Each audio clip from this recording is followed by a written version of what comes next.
روس کے خلاف ہم لوگوں نے جہاد کیا تو وہ جہاد تھا، لیکن جب اسی افغانستان پہ امریکہ آیا تو پھر امریکہ کا ساتھ دینا ہم پہ لازم ہو گیا، تب ہمیں جہاد بھول گیا۔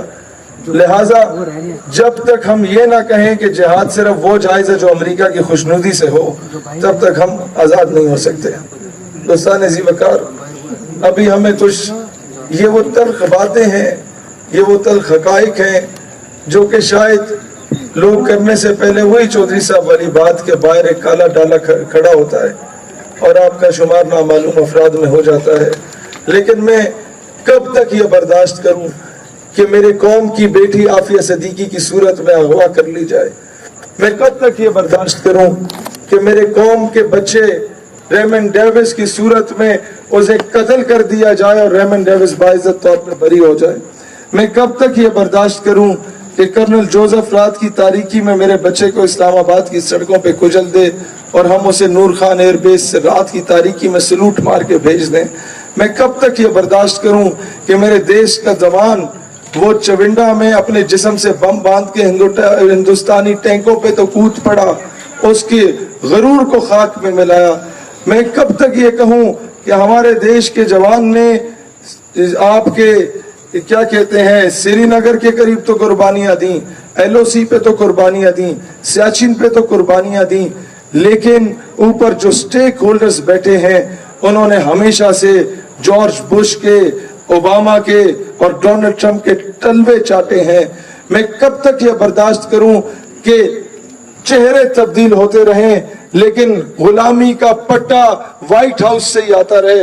میں کب تک یہ برداشت کروں کہ چہرے حکام بالا کے تبدیل ہوتے رہیں لیکن منظوری واشنگٹن ڈی سی سے آتی رہی؟ وہ سوشل میڈیا تھا، بجائے اس کے کہ اس پہ ہم پاپا کی پرنسس والی آئی ڈی بنائیں، یا بجائے اس کے کہ اس پہ ہم لوگ سبا بن کے 20 روپے کا ایزی لوڈ منگوا لیں اور مغرب کے اربوں ڈالرز کی انویسٹمنٹ پہ لات مارتا ہوا بتائے کہ جناب ہم لوگ جتنے مرضی ماڈرنائزڈ کیوں نہ ہوں، ہم لوگ جتنے مرضی انگریزی گھما پھرا کے بولنے والے کیوں نہ ہوں، ہم لوگ جتنا مرضی پینٹو شیٹو میں پھرنے والے کیوں نہ ہوں، جب بات میرے آقا کی عزت اور حرمت کی آتی ہے تو ہم کسی کو کھادے میں، کسی کو بارے میں نہیں لاتے۔ تو اتنے میں پولیس تشریف لے آئی تھی تو پھر ہمیں گلا بھاڑ بھاڑ کے تقریریں کرنی پڑی، اسی لیے میں ابھی اس جوش و ولولے سے نہیں کر پاتا کہ اب میرا گلا میرا ساتھ نہیں دے رہا۔ ایک دور ہوتا تھا جب ہم انجمن طلبہ اسلام میں تھے تو سب سے زیادہ کریٹیسائز سیالکوٹ اور گجرانوالہ کو کیا جاتا تھا۔ اب آ کے مجھے اندازہ ہوتا ہے کہ جب تک یہ ماڈل جو سیالکوٹ اور گجرانوالہ ہے اسے امپلیمنٹ نہیں کیا جائے گا، یہ لبرلز پہ قابو نہیں پایا جا سکتا۔ یہ کچھ حقائق ہیں، جس کی لاٹھی اس کی بھینس۔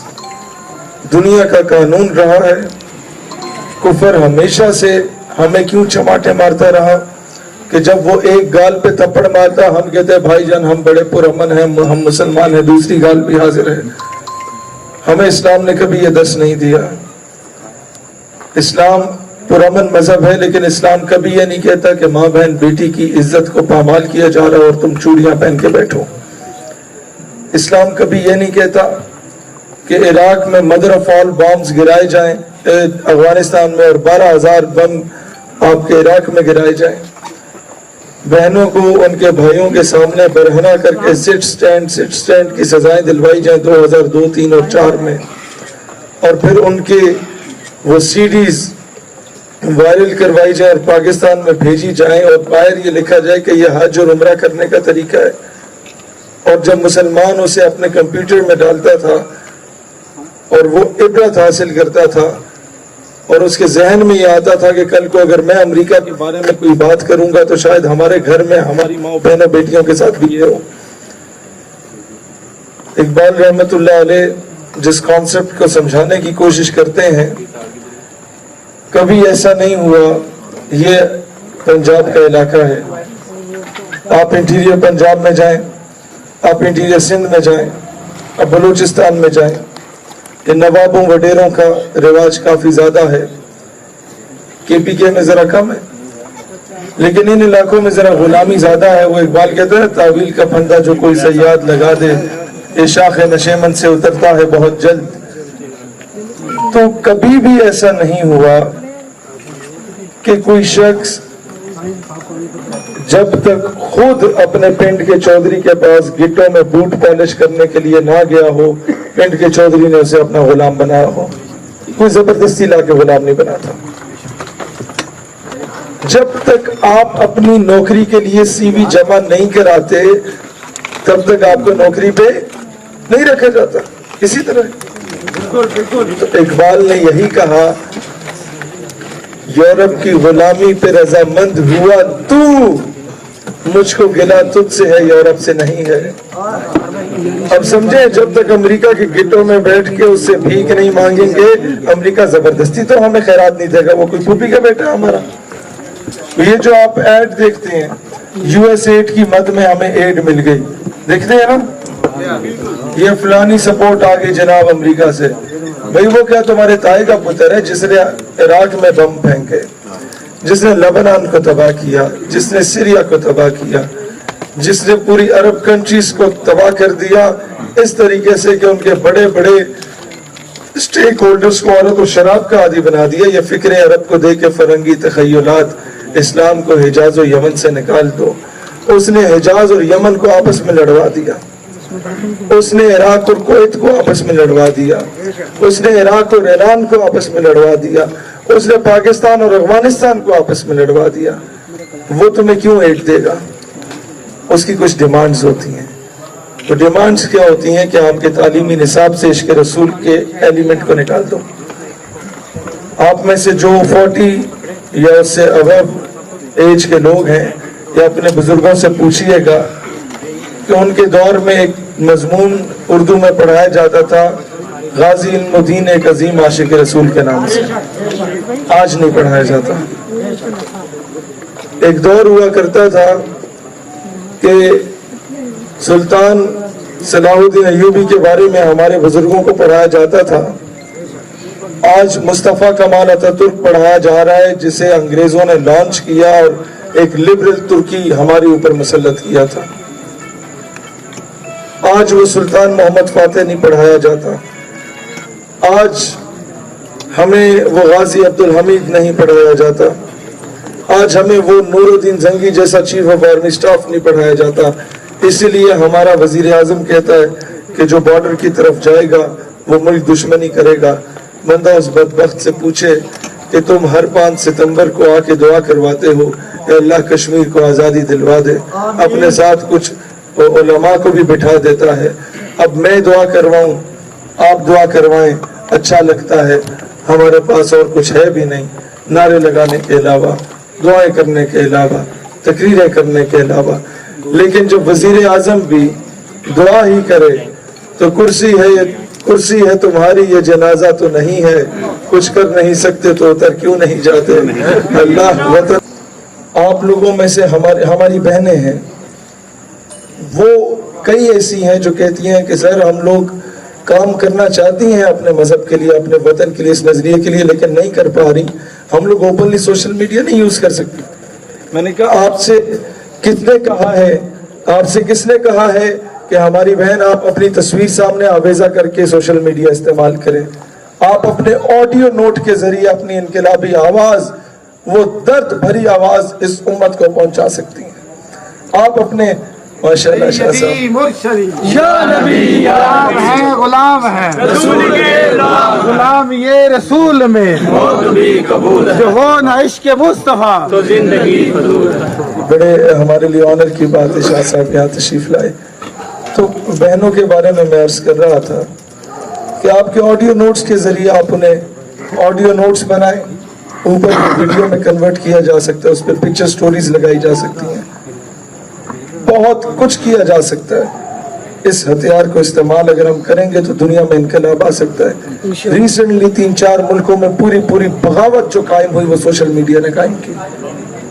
دوستان ذی وقار اسی لیے میں دوبارہ درخواست کروں گا کہ پاپا کی پرنسز اور یہ سبا کے ایزی روڈ سے نکل کے کوشش کریں کہ اس سوشل میڈیا کے اس کو